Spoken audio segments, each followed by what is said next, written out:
여러분, 안녕하세요. 오늘 밤 우리는 한 세기를 온전히 살아낸 한 철학자의 눈을 빌려 우리 가슴 속에서 수시로 들끓는 뜨거운 덩어리인 분노에 대해 이야기해 보려 합니다. 지금 여러분이 계신 곳의 창밖은 어떤가요? 어둠이 짙게 내려앉은 도시의 불빛들이 차가운 아스팔트 위로 흩어지고 스마트폰의 푸른 불빛만이 여러분의 피곤한 눈동자를 비추고 있을지도 모르겠네요. 우리는 오늘도 누군가의 무례한 말 한마디에 혹은 기대에 못 미치는 세상의 불공정함에 마음을 핥히었습니다. 이 치열한 감정의 전쟁터에서 우리는 매일 조금씩 마모되고 있죠.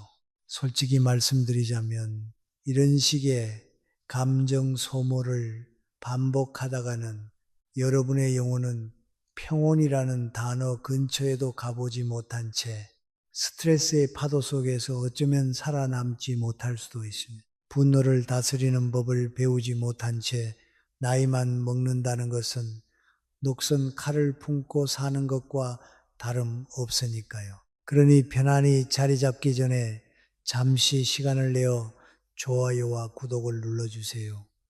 물론 제가 여기서 하는 작업이 정말 마음에 드실 때만요. 그리고 지금 이 영상을 보고 계신 여러분이 세계 어느 곳에 계시는지, 그곳의 현지 시간은 몇 시인지 댓글로 남겨주시면 좋겠습니다. 서로 다른 시공간에 있지만 평온을 갈구하는 마음만은 하나로 연결되어 있다는 걸 느끼고 싶거든요. 자, 이제 불을 끄고 잔잔한 백색 소음을 위해 선풍기를 켜셔도 좋습니다. 오늘 밤의 여정을 함께 시작해 볼까요? 제가 아직 30도 되지 않았던 그 시절, 저는 제 안의 분노가 곧 제 성격이라고 믿었습니다. 누군가 나를 건드리면 즉각적으로 화를 내는 것이 나의 예민한 감수성 때문이라고, 혹은 이 부당한 세상에 대한 정당한 저항이라고 스스로를 열렬히 변호하곤 했죠. 감정이 요동치는 순간 저는 그것이 곧 가공되지 않은 진실이라 착각했습니다. 마음이 일렁이면 생각의 필터를 거치기도 전에 말이 튀어나왔고, 그 말이 공중으로 흩어진 뒤에는 언제나 지독한 후회의 잔상만이 남았습니다. 여러분도 그런 경험 있으시죠? 침대에 누워 오늘 낮에 했던 말을 되새기며 이불을 걷어차는 그런 밤들 말입니다. 저는 그럴 때마다 스스로를 위로했습니다. 시간이 흐르고 나이가 들면 저절로 강물처럼 평온해질 것이라고요. 마치 백발이 지혜의 훈장이라도 되는 것처럼 세월이 자동으로 나를 성인 군자로 만들어 줄 알았습니다. 하지만 100살을 넘긴 지금에서야 저는 분명히 말할 수 있습니다. 분노는 결코 나이와 함께 증발하지 않습니다. 오히려 훈련되지 않은 채 방치된 분노는 시간이 흐를수록 더 깊은 꼴을 만들고 노년의 삶에 더 치명적인 흉터를 남깁니다. 나이가 들어서 완고해지고 화를 잘 내는 노인이 되는 것은 그가 특별히 나쁜 사람이어서가 아니라 젊은 시절부터 자신의 내면을 통제하는 법을 배우지 못했기 때문입니다. 여기서 잠깐 흥미로운 잡지식을 하나 알려드리자면, 분노 앙거라는 단어는 고대 노르웨이어 앙거르에서 유래했는데, 이는 슬픔이나 고통을 의미했다고 합니다. 우리가 화를 내는 근본적인 이유는 사실 우리가 아프기 때문이라는 뜻이죠. 뇌과학적으로 봐도 우리 뇌의 편도체는 은퇴 계획 같은 건 신경 쓰지 않습니다. 그저 위협을 느끼면 본능적으로 으르렁거릴 뿐이죠. 저는 수십 년간 강단에 서며 참으로 수많은 사람을 지켜보았습니다. 풋풋한 젊은 학생들부터 저보다 머리가 희끗한 노신사들까지 말이죠. 그런데 참 이상한 점이 있었습니다. 그 사람의 사회적 지위나 학식 혹은 통장의 잔고와 상관없이 어떤 이는 사소한 농담 한마디에 하루 전체가 무너져 내리는 반면 어떤 이는 폭풍 같은 비난 속에서도 호수처럼 고요함을 유지하더군요. 처음에는 그것이 그저 타고난 기질이나 성정의 차이라고 생각했습니다. 저 사람은 원래 법 없이도 살 사람이야 라는 식으로 치부해버렸죠. 하지만 세월이 겹겹이 쌓이면서 저는 하나의 명확한 공통점을 발견했습니다. 쉽게 흔들리는 사람들은 언제나 분노의 원인을 외부에서 찾고 있었고, 흔들리지 않는 사람들은 언제나 시선을 내부로 돌리고 있었다는 사실입니다. 보통 사람들은 이렇게 말합니다. 저 사람이 나를 화나게 했어. 이 상황이 나를 미치게 해라고요. 하지만 100년을 살며 제 안의 분노를 수천 번도 넘게 해부해 본 결과 저는 단 한 번도 타인이 내 감정을 직접적으로 제조한 적이 없다는 결론에 도달했습니다. 타인은 그저 자극이라는 재료를 던져주었을 뿐입니다. 그 재료를 받아 화라는 요리로 만들어낼지 아니면 그냥 흘려보낼지를 결정하는 최종 결재권자는 언제나 내 안에 나였습니다. 같은 말을 듣고도 어떤 날은 불같이 화가 나고 어떤 날은 저 사람 오늘 컨디션이 별로인가 보네 하고 넘길 수 있는 차이는 상황이 아니라 제 내부의 상태에 있었던 것입니다. 제가 지쳐 있었는지, 상대에게 너무 큰 기대를 했는지, 혹은 스스로를 통제할 여유가 있었는지에 따라 결과는 180도 달라졌습니다. 심리학적으로 이를 인지적 재평가와 정서적 자극의 귀인 성향이라고 부르기도 합니다. 말이 좀 어렵죠. 쉽게 말해 우리가 화를 내는 건 우리의 마음이 약해서가 아니라 아직 훈련되지 않은 내면의 영역이 남아있다는 신호일 뿐입니다. 분노는 우리에게 이봐 당신의 내부 통제 시스템에 오류가 났어 라고 알려주는 고마운 경고등과 같습니다. 물론 저도 압니다. 명상 앱을 켜고 나는 평온하다를 100번 외쳐도 옆집 개가 밤새 짖어대거나 무개념 직장 상사가 말도 안 되는 업무를 던지면 그 평온함은 유리잔처럼 박살나기 마련이지요. 저라고 별 수 있었겠습니까? 저도 100살이나 먹었지만 가끔은 TV 뉴스에 나오는 무도한 인간들을 보며 리모컨을 던지고 싶을 때가 있답니다. 하지만 차이는 그 감정을 느끼느냐 마느냐가 아니라 그 감정에 내 인생의 운전대를 맡기느냐 아니냐에 있습니다. 분노는 마음의 등불을 꺼버리는 바람이다라는 옛 격언이 있죠. 바람은 막을 수 없지만 등잔에 유리 덮개를 씌우는 것은 우리가 할 수 있는 일입니다.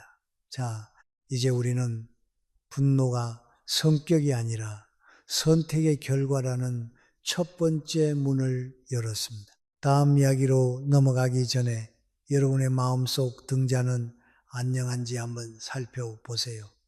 혹시 누군가의 바람 한 번에 너무 쉽게 꺼져버리고 있지는 않나요? 우리는 이제부터 그 등잔에 아주 단단하고 투명한 유리 덮개를 씌우는 훈련을 시작할 것입니다. 노년에 이르러 제가 매일같이 들여다보는 낡은 수첩에는 이런 문장이 자주 등장합니다. 감정은 예고 없이 찾아오는 방문객이고 그 집의 진짜 주인은 바로 당신의 선택이라는 사실 말이죠. 사실 우리 인생이라는 집에는 참으로 다양한 손님들이 찾아오기 마련입니다. 때로는 기쁨이라는 화사한 손님이 꽃다발을 들고 오기도 하지만 때로는 분노라는 무례한 손님이 신발도 벗지 않은 채 거실 한복판으로 들이닥치기도 하죠. 여러분은 그럴 때 어떻게 하시나요? 대뜸 빗자루를 들고 나가 싸우시나요? 아니면 무서워서 방 안으로 숨어 버리시나요? 솔직히 말씀드리면 우리는 그 불청객을 막을 방법도, 그렇다고 세상에서 완전히 없애버릴 방법도 모릅니다. 하지만 그렇다고 해서 그 무례한 감정에게 우리 집의 안방 열쇠를 넘겨줄 필요는 전혀 없습니다. 여기서 재밌는 사실 하나 알려드릴까요? 고대 로마에서 손님을 뜻하는 단어인 호스티스는 원래 적이라는 뜻과 혼용되어 쓰였다고 합니다. 참 아이러니하죠. 내가 정중히 대접해야 할 존재가 언제든 나를 해칠 수 있는 적이 될 수도 있다는 그들의 통찰이 우리가 감정을 대하는 태도와 참 닮아 있습니다. 우리는 종종 감정을 억누르는 것이 곧 세련된 통제라고 착각하곤 합니다. 나는 화나지 않았어. 나는 괜찮아. 라고 주문을 외우며 마음의 지하실에 그 분노들을 가두어 두죠. 하지만 여러분도 아시다시피 억압된 것은 반드시 더 흉측한 모습으로 되돌아옵니다. 지하실에 가둬둔 분노는 어느 날 가장 예상치 못한 순간에 가장 사랑하는 사람 앞에서 거대한 폭발로 터져 나오기 마련이니까요. 마치 명절에 찾아온 눈치 없는 친척이 너는 언제 결혼하니? 라고 물었을 때 억지로 웃으며 대답하다가 숟가락을 떨어뜨리는 것처럼 말이죠. 진정한 통제라는 것은 감정을 느끼지 않는 목석이 되는 것이 아닙니다. 오히려 그 뜨거운 감정을 온몸으로 느끼면서도 내가 어떤 행동을 할지 스스로 선택할 수 있는 능력을 말합니다. 지금 당장 저 무례한 사람에게 쏘아 붙여줄 것인가? 아니면 잠시 침묵하며 이 상황이 지나가게 둘 것인가? 이 찰나의 순간 자극과 반응 사이의 그 짧은 간극 속에서 우리 인생의 격조가 결정됩니다. 그런데 요즘 우리 현대인들은 이 간극이 너무나 좁아져 있습니다. 마치 배달 앱에서 메뉴를 고를 때보다 더 고민 없이 화를 내버리곤 하죠. 양념인지 프라이드인지 고르는 데는 10분을 쓰면서 내 마음의 평화를 깨뜨릴 분노를 선택하는 데는 1초도 쓰지 않는 게 우리의 슬픈 현실입니다. 특히 한국의 중장년층이 유독 분노라는 감정에 쉽게 지치고 마는 데에는 그만한 이유가 있습니다. 여러분의 어깨 위에 놓인 책임의 무게는 날로 무거워지는데 그만큼의 인정과 보상은 갈수록 줄어들고 있죠. 젊음을 다 바쳐 버텨온 시간에 비해 돌아오는 말들은 너무나 차갑고 날카롭기만 합니다. 사회는 빛의 속도로 변해가고 우리는 그 속도를 따라가느라 정작 내 마음속 아이가 어떤 표정을 짓고 있는지 돌아볼 시간을 잃어버렸습니다.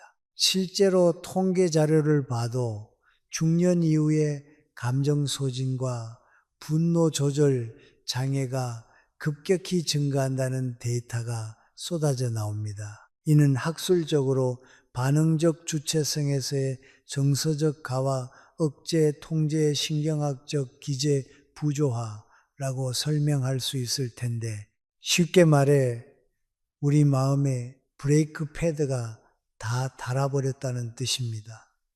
왜 나는 이렇게 예민해졌을까?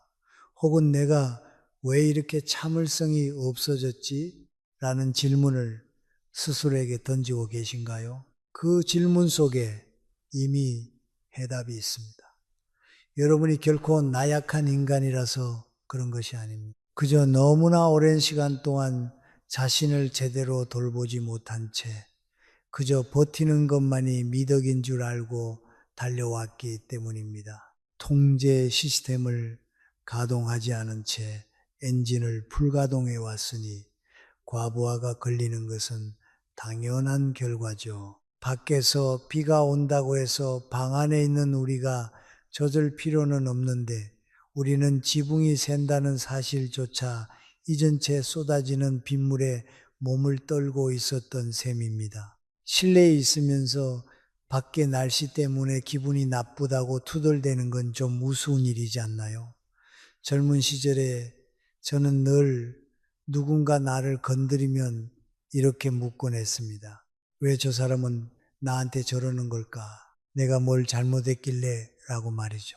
하지만 100년이라는 긴 굴곡을 넘어와 보니 그 질문이야말로 저를 가장 무력하게 만드는 함정이었다는 사실을 깨달았습니다.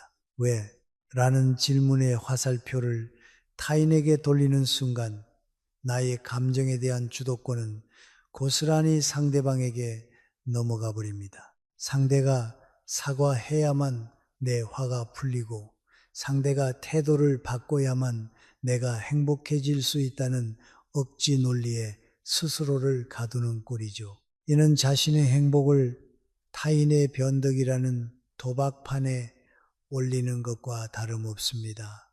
저는 오랫동안 사람을 적으로 착각하며 살았습니다. 무례한 말 한마디를 들으면 그 사람 자체가 악한 존재라고 규정했고 무시당했다는 느낌이 들면 제 마음속에서는 이미 제3차 세계대전이 시작되곤 했죠. 하지만 이제는 압니다. 평온이라는 것은 결코 타고난 성격이 아니라 수많은 연습과 시행착오 끝에 얻어지는 선택의 결과물이라는 것을요. 우리는 감정이라는 파도를 멈출 수는 없지만 그 파도 위에서 서핑하는 법은 배울 수 있습니다. 자, 이제 당신의 집주인 자리를 되찾을 시간입니다. 저 무례한 방문객이 문을 두드린다고 해서 덥석 문을 열어줄 필요는 없습니다. 그저 창밖으로 그가 지나가는 것을 지켜보는 것만으로도 충분하니까요. 한때 저도 말이 곧 힘이라고 굳게 믿었던 시절이 있었습니다. 상대방에게 내 논리를 조목조목 설명을 잘하면 꼬인 오해가 눈 녹듯 풀릴 것이라 생각했고 누군가의 무리한 도발에 즉각 반박하지 않으면 그것은 곧 비겁하게 패배하는 것이라 여겼죠. 그래서 누군가 제 마음에 돌을 던지는 자극을 주는 순간마다 저는 그 돌을 다시 던져주기 위해 입안 가득 날카로운 말들을 미리 준비하곤 했습니다. 하지만 100년이라는 시간을 건너온 지금 돌이켜보니 제 입이 가장 부지런히 움직였던 시절일수록 제 삶은 훨씬 더 소란스럽고 공허했더군요. 반대로 침묵이라는 친구와 친해지기 시작한 이후로 제 인생은 눈에 띄게 단순해지고 깊어졌습니다. 침묵은 결코 나약한 자들의 회피가 아닙니다. 오히려 그것은 내 인생의 주도권을 되찾는 가장 고요하면서도 강력한 선언입니다. 우리가 누군가의 말에 즉각적으로 반응하는 그 찰나의 순간 우리의 감정 통제권은 이미 상대방의 손으로 넘어가 버립니다. 상대는 당신의 반응을 보고 다음 자극을 계산하며 당신을 마음대로 흔들 수 있게 되죠. 마치 조종당하는 인형처럼 말입니다. 하지만 여러분이 그 흐름을 멈추고 깊게 한 박자 숨을 들이켜며 아무 말도 하지 않을 때 그 견고해 보이던 갈등의 흐름은 툭 끊기고 맙니다. 그 짧은 정지 속에서 상황은 더 이상 과거의 자동화된 습관대로 흘러가지 않습니다. 말은 마음의 초상화이고 침묵은 영혼의 방패다라는 옛 격언처럼 침묵은 외부의 소음으로부터 우리의 가장 연약한 중심을 지켜냅니다. 여기서 재미있는 잡지식 하나를 들려드릴까요? 세계에서 가장 조용한 곳으로 알려진 마이크로소프트 본사의 무향실은 소음 수치가 마이너스 데시벨까지 내려간다고 합니다. 너무 조용해서 자신의 심장 소리는 물론이고 폐가 움직이는 소리, 심지어 혈액이 흐르는 소리까지 들린다고 하더군요. 그런데 신기하게도 대부분의 사람은 이 완벽한 침묵 속에서 45분 이상을 견디지 못하고 공포를 느낀다고 합니다. 어쩌면 우리는 타인의 소음보다 내 안에서 들려오는 진실한 목소리를 마주하는 것을 더 두려워하고 있는지도 모르겠습니다. 특히 중장년층에 접어든 분들은 침묵을 유독 두려워하는 경향이 있습니다. 내가 지금 바로 말하지 않으면 상대가 나를 오해하거나 반응하지 않으면 내가 무시당할까봐 전전긍긍하며 불안해하죠. 하지만 침묵은 결코 비겁한 도망이 아닙니다. 지금 이 순간 나는 내 감정의 선택권을 온전히 내가 쥐고 있다라는 당당한 외침입니다. 우리가 가진 모든 생각들을 굳이 입 밖으로 내어 배설할 필요는 없으며 우리가 느끼는 모든 감정을 구구절절 표현해야 할 의무도 우리에게는 없습니다. 참된 지혜는 언제나 하지 않아도 되는 말이 무엇인지 정확히 아는 데서 시작됩니다. 학술적인 관점에서 보자면 이를 담화 분석에서의 활용론적 침묵의 기능적 가치라고 부를 수 있을 것입니다. 침묵은 단순한 음성 정보의 부재가 아니라 소통의 맥락을 재구성하고 권력의 균형을 이동시키는 능동적인 전략이라는 뜻이죠. 침묵은 밖으로 흩어지려는 에너지를 안으로 촘촘히 모아줍니다. 불필요한 설명과 구차한 변명은 우리의 내면의 힘을 바깥으로 흩뿌려 버릴 뿐입니다. 정말 강한 사람은 상대를 설득하려 애쓰지 않고 자신이 옳다는 것을 증명하려 들지 않습니다. 그저 자신의 기준에 따라 담담히 행동하고 그 묵직한 태도가 100마디 말을 대신하게 둘 뿐이죠. 그래서 인생의 깊이가 더해질수록 말수는 줄어들고 그 빈자리를 깊은 눈빛과 태도가 채우게 되는 것입니다. 사람들은 종종 화려한 웅변보다 깊은 침묵 속에서 더 많은 진실을 느낍니다. 저는 제자들에게 입버릇처럼 말하곤 했습니다. 세상의 모든 싸움에 기꺼이 참여하지 말라고요. 싸움의 초대장에 응하지 않는다는 것은 결코 상대에 대한 무관심이 아니라 내 에너지를 어디에 쓸지 결정하는 고도의 선택입니다. 선택되지 않은 즉각적인 반응은 그저 아까운 생명력을 낭비하는 일일 뿐입니다. 자극과 반응 사이에 존재하는 그 미세한 침묵의 틈이야말로 인간이 누릴 수 있는 유일한 자유의 공간입니다. 그 공간이 넓어질수록 여러분의 내면은 어떤 태풍에도 흔들리지 않는 단단한 성체가 될 것입니다. 침묵을 선택하는 그 찰나, 당신은 당신을 자극하려 애쓰는 상대보다 이미 한 단계 높은 정신적 고지에 서게 됩니다. 상대는 여전히 당신을 찌르려 하겠지만 더 이상 당신의 중심까지는 칼끝이 닿지 못합니다. 저는 이 단순한 진리를 인생의 후반부가 되어서야 겨우 배웠습니다. 때로는 너무 늦게 깨달은 것은 아닌가 하는 후회가 밀려올 때도 있었죠. 하지만 배움에 있어서 늦은 때란 결코 없습니다. 침묵은 근육과 같아서 연습하면 할수록 더 깊어지고 단단해집니다. 그리고 그 깊어진 침묵은 세상의 모진 풍파로부터 여러분을 지켜주는 가장 따뜻하고 안전한 방패가 되어줄 것입니다. 오늘 밤 잠자리에 들기 전 잠시 입을 닫고 여러분의 숨소리에 귀를 기울여 보세요. 100년 전이나 지금이나 세상은 늘 시끄러웠지만 그 소음을 잠재울 열쇠는 언제나 우리 안에 있었습니다. 말이 없어도 충분히 전달되는 진심이 있고 대답하지 않음으로써 완성되는 대화가 있다는 사실을 여러분도 곧 느끼게 되실 겁니다.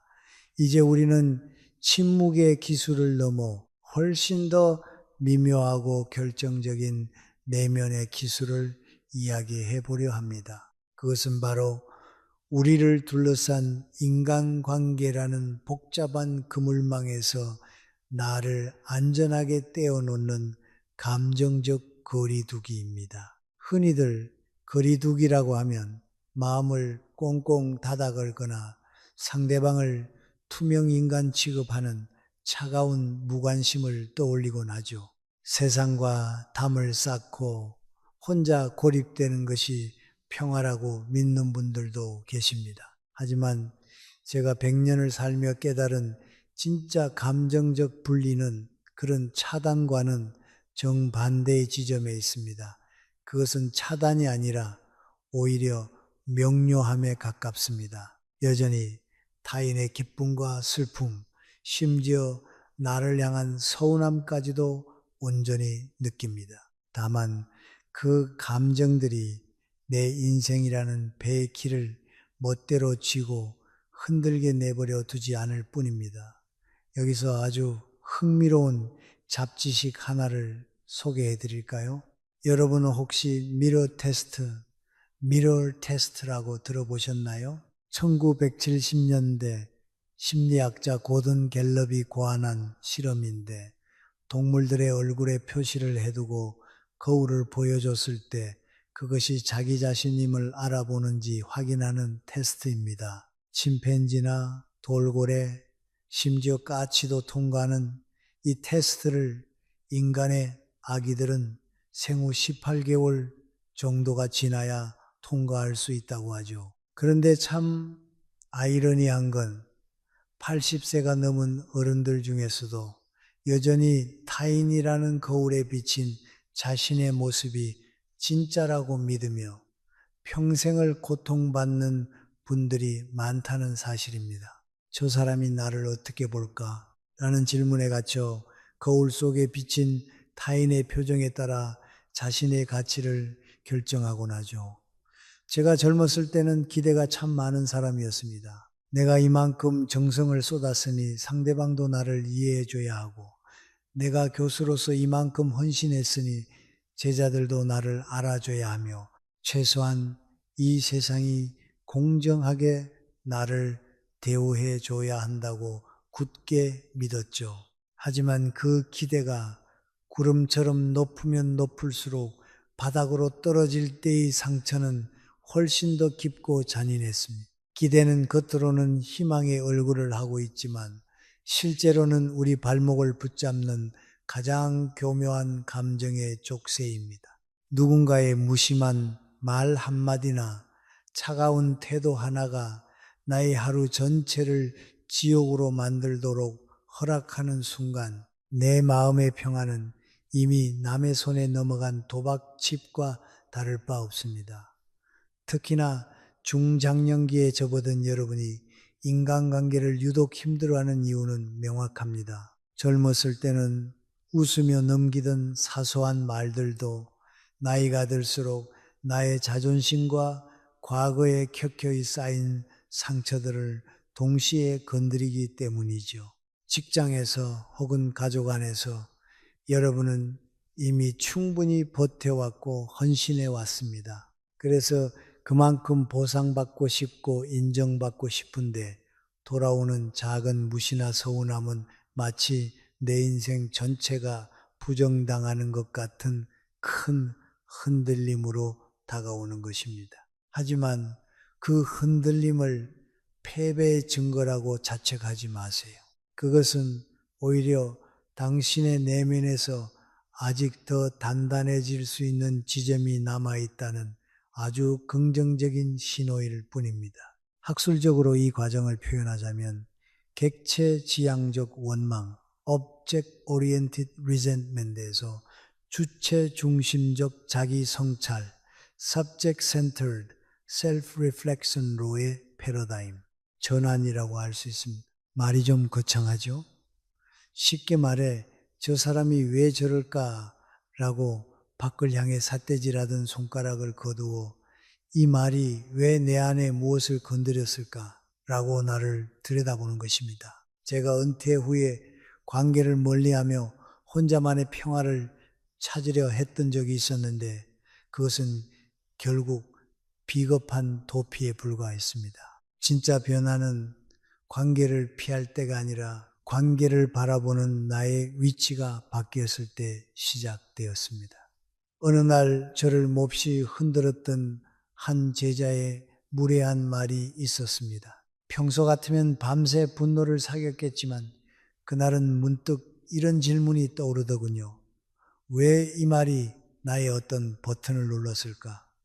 그 순간 저는 깨달았습니다. 타인은 그저 내 안에 이미 존재하던 버튼을 눌러 주었을 뿐이라는 사실을요. 만약 내 안에 그 버튼이 없다면 상대가 아무리 세게 누른다 한들 제 안에서는 아무런 반응도 일어나지 않았을 것입니다. 이 사실을 처음 받아들였을 때는 솔직히 몹시 불편했습니다. 더 이상 저 무례한 상대를 탓하며 피해자 코스프레를 할 수 없게 되었으니까요. 하지만 그 불편함을 한꺼풀 넘어서는 순간 저는 평생 느껴보지 못한 해방감을 맛보았습니다. 외부 상황이 원인이 아니라 내 내부가 원인이라면 나는 언제든 나 자신을 다시 훈련해서 바뀔 수 있는 주도권을 가진 사람이 되기 때문입니다. 우리는 살면서 무수한 시험을 치릅니다. 세상은 여러분을 무례한 말로, 교묘한 비교로, 때로는 차가운 침묵으로 시험합니다. 그때마다 여러분은 자신에게 이렇게 물어야 합니다. 이 상황에서 나는 어떤 사람으로 남을 것인가? 이 질문은 상대방을 바꾸지는 못하지만 여러분의 위치를 확실하게 이동시킵니다. 끝도 없이 당하는 피해자의 자리에서 차분하게 상황을 갈무리하는 관찰자의 자리로 말이죠. 감정에 휘둘려 즉각 반응하는 사람에서 상황을 보고 최선의 대응을 선택하는 사람으로 이동하는 것입니다.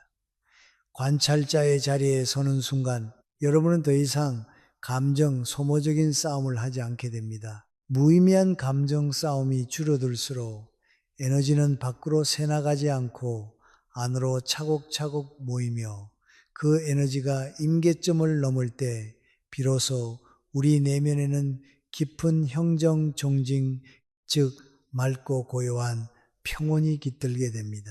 인정받지 못해도 나의 가치는 단 1mm도 줄어들지 않는다라는 이 자명한 진리를 가슴에 새기세요. 타인의 변덕스러운 평가에 기대를 거는 대신 자신만의 원칙과 기준에서 평안을 찾기로 결심하는 순간 여러분은 타인으로부터 완전히 해방될 것입니다.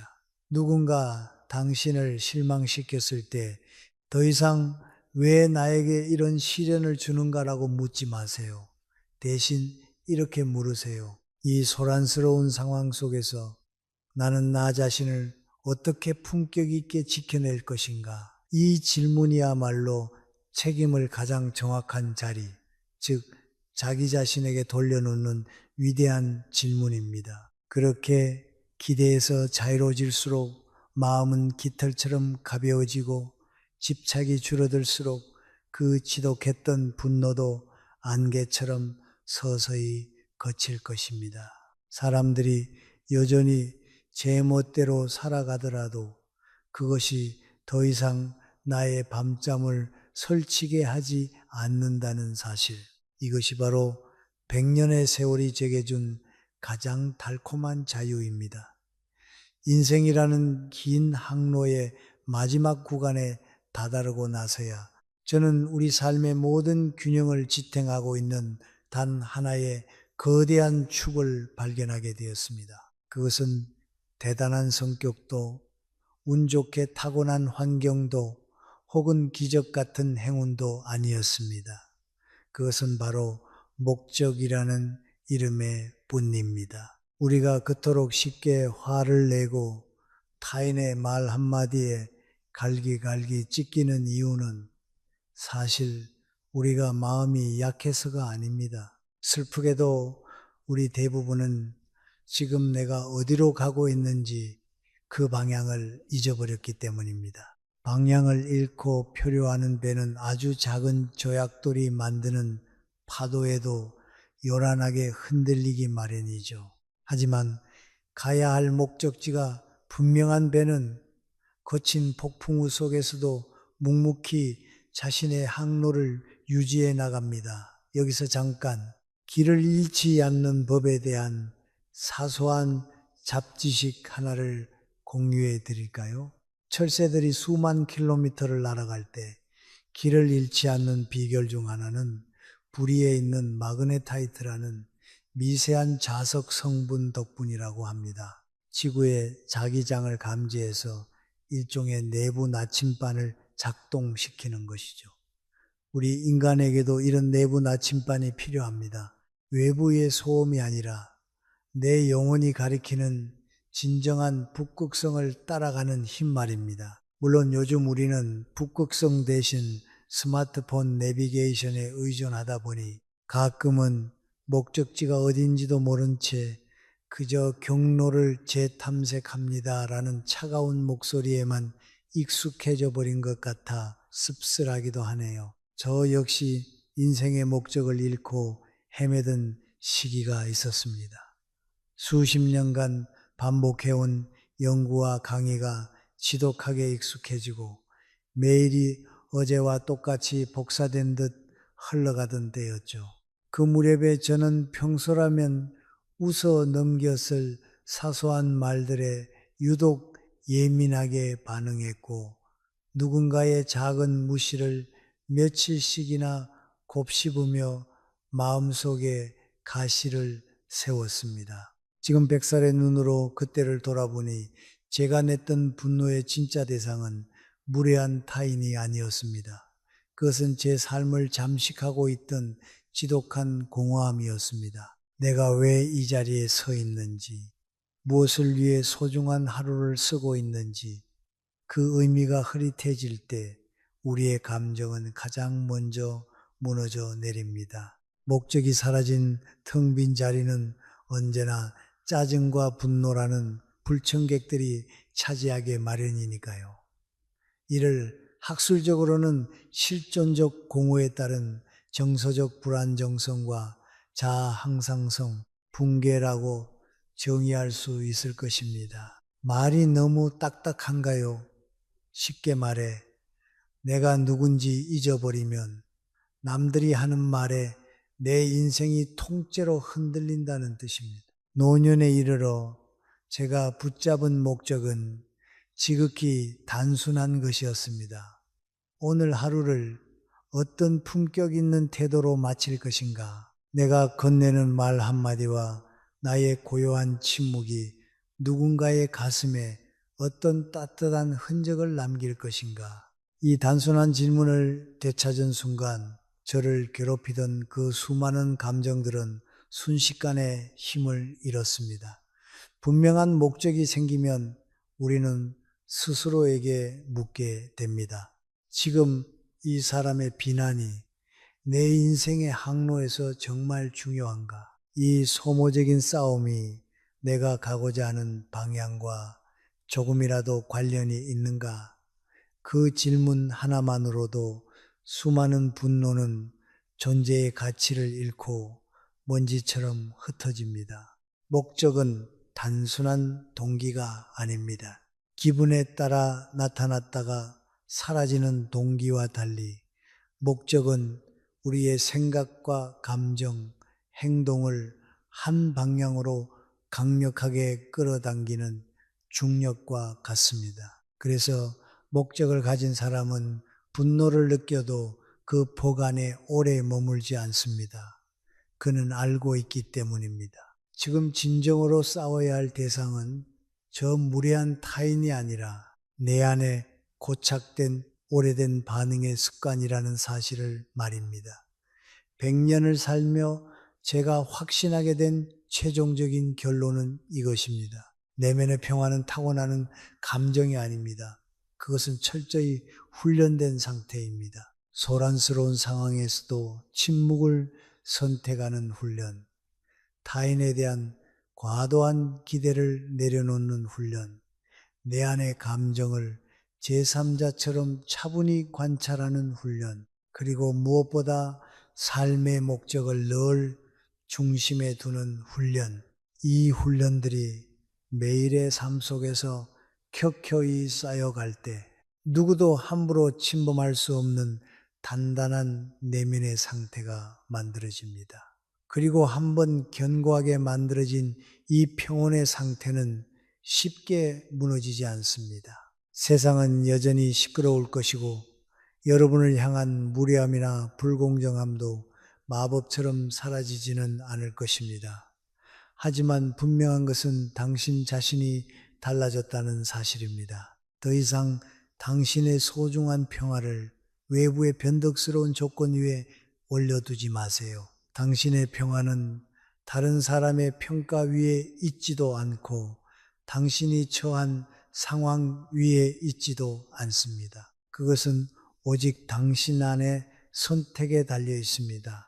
이 지점에 도달한 사람은 겉보기에 매우 조용합니다. 하지만 그 조용함은 결코 비어있는 것이 아니라 태산처럼 깊고 묵직합니다. 그는 더 이상 타인을 설득하려 애쓰지 않고 자신이 옳음을 증명하려 들지도 않으며 이해받으려고 구걸하지도 않습니다. 그저 자신의 고결한 기준에 따라 묵묵히 살아갈 뿐입니다. 그리고 그 흔들림 없는 태도는 그 어떤 유창한 말보다 더 오래, 더 깊게 사람들의 가슴에 남게 됩니다. 진정한 통제는 밖에서 시작되지 않습니다. 그것은 언제나 당신의 안에서, 당신의 선택에서 시작됩니다. 그리고 그 통제권을 온전히 쥐고 있는 사람이야말로 이 거친 세상에서 가장 자유로운 사람입니다. 자, 이제 우리의 긴 여정이 막바지에 다다랐습니다. 오늘 밤 여러분의 마음속에 작은 목적의 씨앗 하나를 심어보시기를 바랍니다. 내일 아침 눈을 떴을 때 누군가 당신의 평온을 깨뜨리려 한다면 미소 지으며 속삭여 보세요. 미안하지만 내 평화의 열쇠는 내가 가지고 있네 라고 말이죠. 여러분의 밤이 더 이상 타인의 소음으로 얼룩지지 않기를, 오직 당신만의 고요한 리듬으로 채워지기를 진심으로 바랍니다.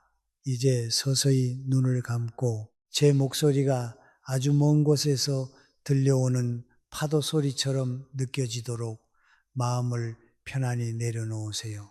당신을 괴롭히던 그 수많은 얼굴들과 가시돋친 말들이 이제는 저 멀리 안개 속으로 흩어집니다.